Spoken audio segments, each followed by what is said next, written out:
എത്ര മുരയും കായ മരത്തിൽ നിൽക്കുന്നത്. ഇതിപ്പോൾ എങ്ങനെ പറിക്കാനാ? എല്ലാം മേലെയാ. ഇപ്പം ആദ്യമൊക്കെ ഉണങ്ങിയും പോയി കായ്. ഇനി കുറച്ചുണ്ടല്ലോ, ഇനി കുറച്ച് കിട്ടും. ഒരു 10-20 കായ് കിട്ടും. ഇപ്പോൾ കുറച്ച് ഒന്ന് പറിച്ചു തരാൻ ആളുടെ കേൾക്കൂല്ല. ഇപ്പം എന്താ ചെയ്യുക?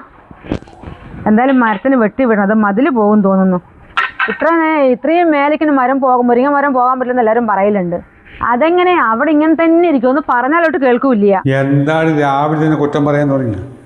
നിന്റെ അനിയത്തെ വിളിക്കുന്നുണ്ടാ? പറയാത്ത പിന്നെ ഇവിടെ എത്തി. കുറ്റം പറയാം? ആര് നിങ്ങളെ കുറ്റം പറയുന്നത്? ഞാൻ കുറ്റം പറഞ്ഞോ?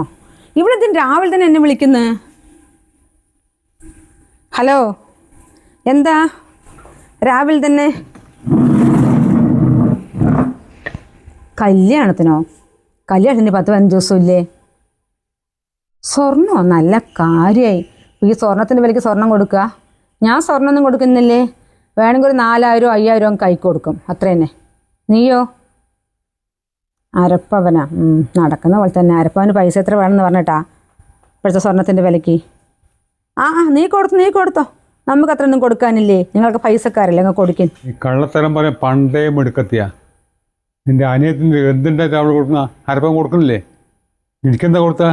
മനുഷ്യ, നിങ്ങൾ വിവരക്കേട് സംസാരിക്കല്ലേ. നിങ്ങളെ ഗൾഫിൽ പോയിട്ട് വന്നിട്ട് 3 മാസം ഇങ്ങനെ ഇരിക്കുന്നു. ഇപ്പോൾ വല്ല ജോലിയുണ്ടോ? 10 രൂപയുടെ വരുമാനം ഉണ്ടോ? എന്തെങ്കിലും ഇവിടെ ഉള്ളതിന് മുഴുവനെടുത്ത് അവർക്ക് ഇവർക്കൊണ്ട് പങ്കുവെച്ചാലേ മിണ്ടാതിരിക്കേണ്ടി വരും. അനിയത്തിൻ്റെ ഭർത്താവ് നല്ല പോലെ ഇപ്പോഴും പണിക്ക് പോകുന്നുണ്ട്. നിങ്ങൾ വല്ലവരിക്കും പോകുന്നുണ്ടോ? എന്താ നിനക്ക് കൊടുത്താൽ അത്രേ? കയ്യിലൊക്കെ ദാനം ചെയ്യാണല്ലോ. നീ തന്നെ കല്യാണത്തിന് വെക്കോ? ഞാൻ വരില്ല. നീ എന്താ ചെയ്യും? അതിനെ നിങ്ങൾക്ക് ആര് പറഞ്ഞ കല്യാണത്തിന് വരെ? നിങ്ങൾ വരണ്ട, ഞാൻ പോയിക്കോളാം. അല്ലെങ്കിൽ ഒരു കാര്യം ചെയ്യും, നിങ്ങൾ 10 വരെ ചെയിനും വാങ്ങിച്ചിട്ട് അങ്ങ് പോവി. 10 രൂപയൊന്നും കൊടുക്കണ്ട. എല്ലാവരും കൊടുക്കുന്ന ഒരു അരപ്പവൻ കൊടുക്ക്. നിനക്കെന്താ ഇത്ര സങ്കടം? വിവരത്തിൽ സംസാരിക്കും കേട്ടോ. നമ്മൾക്ക് 2 ചെക്കന്മാരാ, പെൺകുട്ടിയില്ല, കൊടുത്താൽ തിരിച്ചു കിട്ടേ. ചെക്കന്മാർക്ക് ഇവിടെ അരപ്പവൻ എന്നിട്ട് എന്താക്കാനാ? അവർക്ക് താലി കെട്ടുമ്പോൾ നല്ലൊരു ചെയിൻ ഉണ്ടാക്കണ്ടേ? അത് ഇവിടെ തരുമോ? ഇല്ലല്ലോ. പിന്നെ എന്താ കിട്ടുന്ന പൈസ കൊടുക്കുമെന്ന് പറഞ്ഞ് നിൽക്കണം നിങ്ങൾ. അത്രത്തോളം ഒന്ന് അവിടെ കുന്നുകൂടി കിടക്കണോ പൈസ? നമ്മൾക്ക് കിട്ടും വേണ്ടല്ല, അവർ സാധാരണക്കാരല്ലേ. നീ ഒരു അരപ്പവൻ കൊടുത്തു കഴിഞ്ഞാൽ അത് അവർക്ക് വലിയ കാര്യമല്ല. അവന് കുറേ പൈസയും സ്വർണം കൊടുത്തൊന്നും എനിക്ക് ആരുടെ മുമ്പിൽ വലിയ ആൾ പൊങ്ങച്ചു ആകണ്ട നിങ്ങളെപ്പോലെ. ഞാൻ കൊടുക്കില്ല. ഞാൻ പറഞ്ഞൊരു വാക്ക് മാറ്റമില്ല. 5000 എന്ന് വെച്ചാൽ 5000. അതിൽ 5001 പോലും ഞാൻ കൊടുക്കില്ല. അല്ല, കൂടെ വർക്ക് ചെയ്തുകൊണ്ടിരിക്കല്ലേ? ഇതൊക്കെ കറണ്ട് ബില്ല് വരിക. ഇതിന് പൈസ ആര് കെട്ടെന്ന് പറഞ്ഞിട്ടാ? ഇവിടെ നല്ല കറണ്ട് ബില്ല്. അങ്ങനെ ഗൾഫിലെ പോലെയല്ല, ഇത് നമ്മൾ തന്നെ കെട്ടണം. ഇവിടെ കറണ്ട് ബില്ല് കൂടുമ്പോഴത്തേ ഫാനും വേണ്ട, ടിവിയും വേണ്ട, ലൈറ്റും വേണ്ട, ഒന്നുമില്ലാണ്ടിരിക്കുക. നിനക്കെന്താ പൈസയുടെ ആർത്തി കൂടിയെങ്കിൽ? അതിനെ എനിക്ക് ആർത്തി കൂടിയതല്ല. വല്ല വരുമാനം ഉണ്ടോ? വരുമാനം ഇല്ലെങ്കിൽ അതിനനുസരിച്ച് വേണം ചിലവാക്കണമെങ്കിൽ. ഒന്നിനും നിങ്ങൾ ഗൾഫുകാരനല്ലേ, നാട്ടിൽ എവിടെയെങ്കിലും 10 രൂപ കടം വാങ്ങി ആരെങ്കിലും ചോദിച്ച് തരുമോ? ഇത്രയും കാലം നിന്റെ ഭർത്താവ് ഗൾഫിലല്ലേ, ഇപ്പോൾ കുറച്ച് ലീവിൽ വരുമ്പോഴും കടം വാങ്ങാൻ തുടങ്ങി ചോദിച്ച് പരിഹസിക്കും ആൾക്കാർ. അതിനനുസരിച്ച് വേണം നമുക്ക് ജീവിക്കണമെങ്കിൽ. അത് നിങ്ങൾക്ക് നാട്ടിലെ വല്ല കാര്യങ്ങളും അറിയോ? 10-30 വർഷമല്ലേ ഗൾഫ് അവിടെ പോയി കിടക്കുന്നത്. ഗൾഫിലേ ഞാൻ വെറുതെ കിടക്കാൻ പോയില്ല, നന്നായി പണിയെടുക്കാൻ പോയതാ. ആ പണിയെടുത്തോടെ എനിക്ക് പൈസ അയച്ചത്, അതുകൂടെ എനിക്ക് സൂക്ഷിക്കാൻ പറ്റി. ഇത് ഫാൻ എന്താ, ലൈറ്റ് എന്താ, ഇതൊക്കെ എവിടുത്തെ നിയമം? അതൊക്കെ പറയും. ഇത്രയും കാലം ഈ വീട്ടിൽ നിന്ന് ഒരു സൗണ്ടിന് പുറത്ത് പോയിട്ടില്ല. ഇപ്പം 3 മാസം നാട്ടിൽ വന്നിരിക്കാൻ തുടങ്ങിയിട്ട് മതിയായി. ഒച്ചപ്പാട്. ഇനി നിങ്ങൾ തിരിച്ചു പോയി എങ്ങനെയെങ്കിലും പോകാൻ നോക്കി. ഇപ്പം 3 മാസമായി ഇങ്ങനെ വെറുതെ ഇങ്ങനെ ഇരിക്കുന്നത്. വെറുതെ ഇരുന്നാൽ നിങ്ങൾക്കും ബോറടിക്കും. നിങ്ങൾ ആരുടെ അടുത്ത് നിന്നൊക്കെ വിളിച്ച് ചോദിച്ചിട്ട് ഒരു 10 വർഷം കൂടെ അടുത്ത് പിടിച്ചു നിൽക്കി. ഇത്രയും കാലം പണിയെടുത്ത് പൈസ അയച്ചു തരുമ്പോൾ നല്ല സുഖം. ഇനി ഞാൻ 10 കൊല്ലം പോയിട്ട് അവിടെ ഇരിക്കണം. നിന്റെ അച്ഛനെ അയച്ചോടേ. എൻ്റെ അച്ഛനെ വിളിച്ച് സംസാരിച്ചിട്ടുണ്ടെങ്കിലേ, എൻ്റെ അച്ഛൻ പോയിട്ട് കാലങ്ങൾ കുറേയായി. ജീവിച്ചിരിക്കുമ്പോഴേ നല്ലപോലെ അധ്വാനിച്ച് ഞങ്ങളേക്ക് അന്തസ്സായി പുലർത്തിയ ആളാ. അതായത് നിങ്ങളെ പോലെ പണിയെടുക്കാൻ മടിയുള്ള ആളല്ല. തന്നതിന് 100 കണക്കും പറഞ്ഞിട്ട്. അതുകൊണ്ടാണല്ലോ ഒരു പൊന്നുമല്ലാണ്ട് എൻ്റെ കൂടെ ഒളിച്ചോടി വന്ന്. അതിനെ ഞാൻ ഒളിച്ചോടി നിങ്ങളോടെ വന്നിട്ടില്ല. ഞാൻ എൻ്റെ വീട്ടുകാരോടത്ത് എല്ലാവരോടും പറഞ്ഞു, എനിക്ക് ഇവിടെ ഇരുന്നോ കഞ്ഞി പോലും കുടിക്കാൻ കിട്ടുന്നില്ല, മര്യാദയുള്ള ഡ്രസ്സും ഇല്ല. അപ്പം ഞാൻ പോയി രക്ഷപ്പെടുകയാണെന്ന് എൻ്റെ അച്ഛനടുത്ത് പറഞ്ഞു. എൻ്റെ അച്ഛൻ പറഞ്ഞു എൻ്റെ മോള് പോയി രക്ഷപ്പെട്ടു വന്നു. അല്ലാണ്ട് നിങ്ങളുടെ ആരും ഒളിച്ചോടി വരുന്നു പറഞ്ഞിട്ടാ? എന്ത് കണ്ടിട്ട് ഒളിച്ചോടി വരുന്നത്?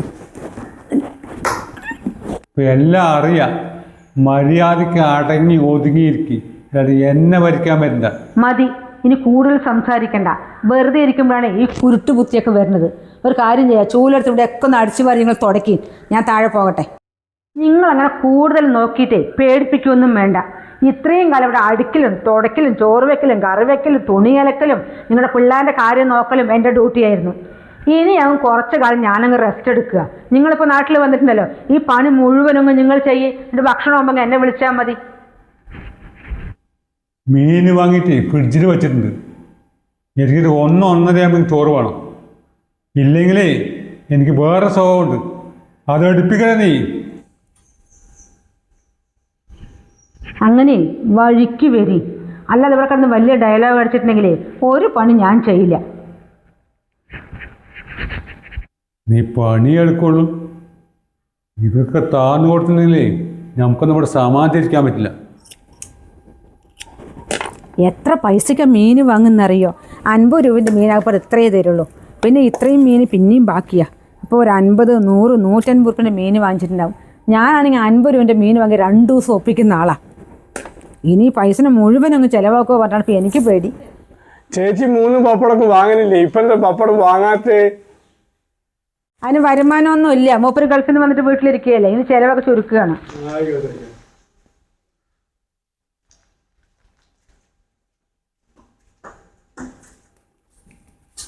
ആരും കാണുന്നില്ലല്ലോ, വാതിലും അടച്ചിരിക്കുന്നു. ഇത് വരാനും പറഞ്ഞാണല്ലോ.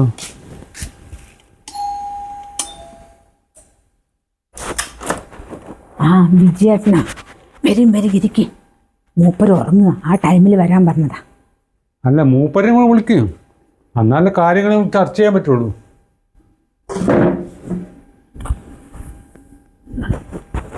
എൻ്റെ വിജയേട്ടാ, നിങ്ങൾ കാര്യം മനസ്സിലാവാണ്ട. മൂപ്പർക്ക് ഒന്നും അറിയില്ല.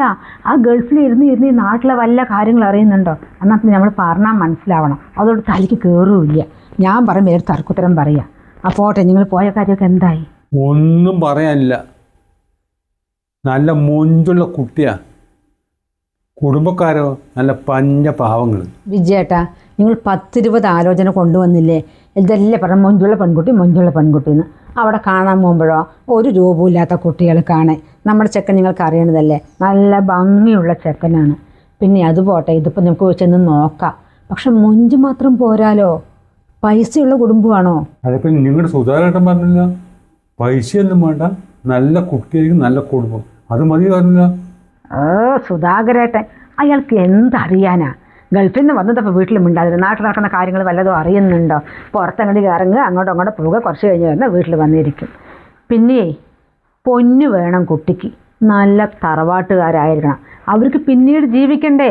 ഒരു പൊന്നുമില്ല സ്വർണ്ണമില്ലാണ്ട് എന്തുകൊണ്ട് ജീവിക്കാന്ന് പറഞ്ഞിട്ടാ? എൻ്റെ മോടെ ജോലി മാത്രം കണ്ടിട്ടാ? അപ്പം അത് നടക്കും തോന്നിയില്ല.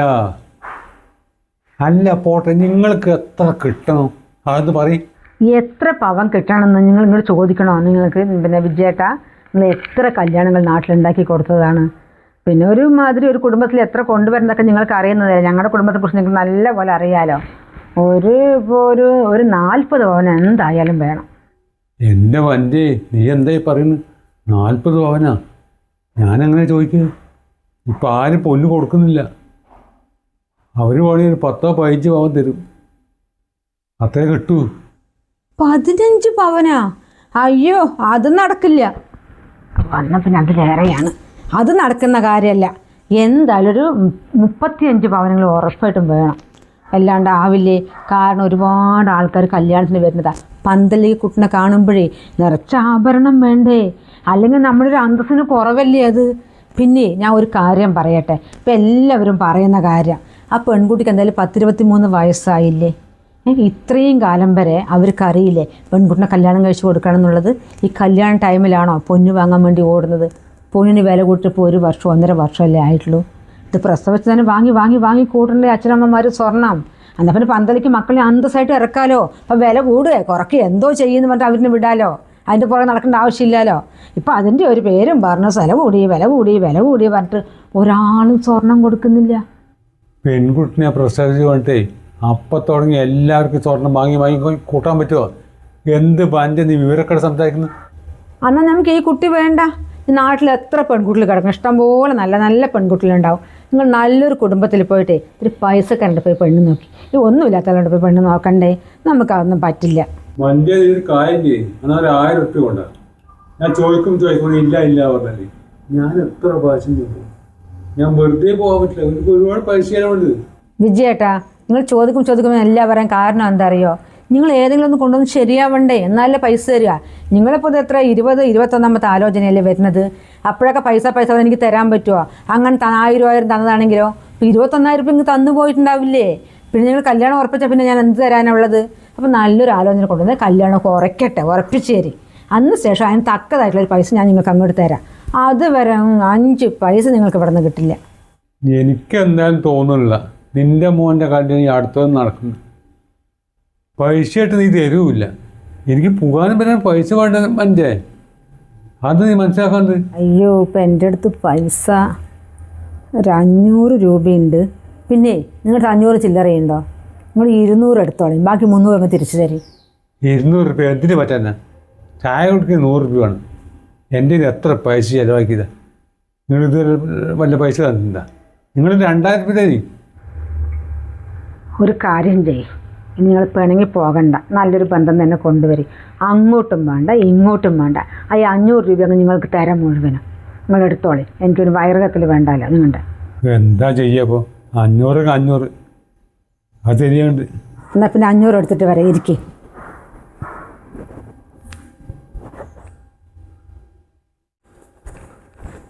ഇതാ 500 വെച്ചോളെ, സന്തോഷത്തോടു കൂടി പോയി.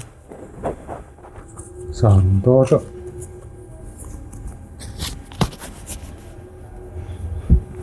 ഞാൻ പോവാ.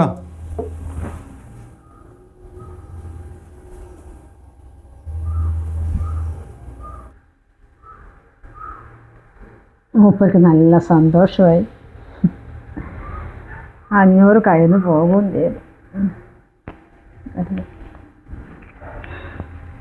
അല്ല ഇപ്പോഴാരാ വന്നു പോയി? വിജയനാ? ആ, അയാൾ തന്നെ വന്നു പോയത്. നിങ്ങൾ അറിഞ്ഞില്ലേ? ഞാൻ നിങ്ങളെ വിളിക്കണ്ടെന്ന് പറഞ്ഞിട്ടാ. പിന്നെ ആ പെണ്ണ് നോക്കാൻ നിങ്ങൾ പറഞ്ഞതാ. ആ പെൺകുട്ടി തീരെ പഠിപ്പില്ലാത്രേ. അപ്പോൾ ഞാനങ്ങ് വേണ്ട പറഞ്ഞു. പഠിപ്പുള്ള നോക്കാൻ പറഞ്ഞു. നല്ലത്. ഇന്നത്തെ കാലത്ത് പഠിപ്പ് കുറവാകാൻ പോരാ, സാമ്പത്തികം കുറവാണ് വേണ്ടിണ്ടാവും അല്ലേ? ആ, സാമ്പത്തികം തീരില്ല. അത് നമുക്കെന്തിനാ? നല്ല കാര്യമായി. നിങ്ങൾക്ക് ചായ എന്തെങ്കിലും വേണമെങ്കിൽ പറയാം, ഞാൻ ഉണ്ടാക്കിയിട്ട് വരാം. വരുന്ന പെൺകുട്ടികൾ പൈസ കൊണ്ടുവരിക, സ്വർണം കൊണ്ടുവരിക, അത് ഇരിക്കെന്താ കാര്യം? വേണ്ട, വരുന്ന പെൺകുട്ടിൻ്റെ പൈസ 5 പൈസ എനിക്ക് വേണ്ട. ഞാൻ ഒന്ന് പറയുന്നത് നിങ്ങൾ മനസ്സിലാക്കി. ഇതേ ഒന്നുമില്ലാത്തവിടുത്തെ പെണ്ണിനെ നമ്മളിപ്പോൾ കൊണ്ടുവരും. അയ്യോ ഒന്നും വേണ്ട, പാവപ്പെട്ട വീട്ടിലെ കുട്ടി മതി, പാവപ്പെട്ട വീട്ടിലെ കുട്ടികൾ മതി എന്നുള്ളത്. പാവപ്പെട്ട വീട്ടിലെ കുട്ടികൾ കൊണ്ടുവന്നിട്ട് ഒരുപാട് അനുഭവങ്ങൾ ചുറ്റുമുള്ള ആൾക്കാർക്ക് ഉണ്ടായിട്ടുണ്ട്. ഒന്നുമില്ലാത്ത വീട്ടിലെ കുട്ടികളെ കൊണ്ടുവന്നല്ലേ അവർക്ക് സന്തോഷമായിട്ടിരിക്കും, പക്ഷെ വീട്ടുകാർക്ക് സന്തോഷമായി. പാവപ്പെട്ട വീട്ടിലെ കുട്ടികളെ കൊണ്ടുവന്നിട്ടുണ്ടെങ്കിൽ നമ്മുടെ ഇവിടെ വന്ന് സന്തോഷത്തോടെ ഇരിക്കും. നിങ്ങളുടെ ആരാ പറഞ്ഞത്? ഇവിടെ വന്നിട്ട് എല്ലാം കാണുകയും കേൾക്കുകയും എടുക്കുകയും ചെയ്യുമ്പോഴത്തേക്ക് അവരിവിടുത്തെ മഹാറാണിയുമാവും, അച്ഛനും അമ്മയും പുറത്തും ആകും. ഇവിടെ എന്തൊക്കെ വിവരക്കട വിളിച്ച് പറയുന്നത് നീ? പിന്നെ ചെക്കന്മാർ കുറച്ച് വരുമാനമൊക്കെ ഉണ്ടെന്ന് കണ്ടു കഴിഞ്ഞാൽ, അയ്യോ ഏട്ടാ നമുക്ക് ഇതൊന്നും പറ്റില്ല, ഈ വീടൊന്നും നമുക്ക് പുറത്തുപോയി താമസിക്കാം, സിറ്റിയിലാകുമ്പോഴേ എല്ലാത്തിനും സൗകര്യം ഉണ്ടല്ലോ, അതാ നല്ലത്. വേറെ ചെക്കന്മാരും കൂടെ ഒറ്റ പോക്ക് പോകും. ചെക്കന്മാരാണെങ്കിലോ വാഴകൾ പുറകെ അങ്ങ് പോകുകയും ചെയ്യും. പിന്നെ അച്ഛനും വേണ്ട അമ്മയും വേണ്ട. നമ്മളൊന്ന് ഫോൺ ചെയ്താൽ കൂടി അവർക്ക് എടുക്കാൻ സമയം ഉണ്ടാവില്ല. എല്ലാം ഇങ്ങോട്ട് വന്നിട്ട് അച്ഛൻ എന്ത് ചെയ്യണം അമ്മ എന്ത് ചെയ്യണിട്ട് വിളിച്ച് ചോദിക്കുമില്ല. അതാണോ നിങ്ങൾക്ക് വേണ്ടത്? അല്ലാതെ പണ്ടത്തെ കാലമൊന്നുമല്ല. ഭർത്താവിൻ്റെ വീട്ടിൽ പോയി എത്ര ആളുണ്ടെങ്കിലും അവർക്കൊക്കെ വെച്ച് ഒരുക്കി കൊടുത്ത് അവരെല്ലാം കഴിച്ച ശേഷം ബാക്കിയുണ്ടെങ്കിൽ ഇരുന്ന് കഴിക്കണ കാലമൊക്കെ മാറിപ്പോയി. ഇപ്പോഴൊക്കെ പിന്നെ ഫാഷനും പരിഷ്കാരമൊക്കെ വന്ന് പെൺപിള്ളേരൊക്കെ വേറെ വേറെ ലെവലിലാണ് ചിന്തിക്കുന്നത്. അപ്പോൾ അതിനനുസരിച്ച് ഇരുന്ന് കഴിഞ്ഞാൽ നമ്മുടെ മകൻ എപ്പോഴും നമ്മുടെ ഒപ്പം ഉണ്ടാവും. അവൻ നല്ലൊരു സന്തോഷമുള്ള കുടുംബജീവിതം ഉണ്ടാവും. നമുക്ക് സന്തോഷമായിട്ടിരിക്കാം. അപ്പോൾ അതല്ലേ നമുക്ക് നല്ലത്? അങ്ങനെയൊക്കെ ഉണ്ടല്ലേ കാര്യങ്ങൾ? അല്പം സമയത്താലും വേണ്ടില്ല. നല്ലൊരു വീട്ടിലെ പെൺകുട്ടിനെ ആലോചന കൊണ്ടുവരാൻ പറയാം വിജയൻ്റെ അടുത്ത്.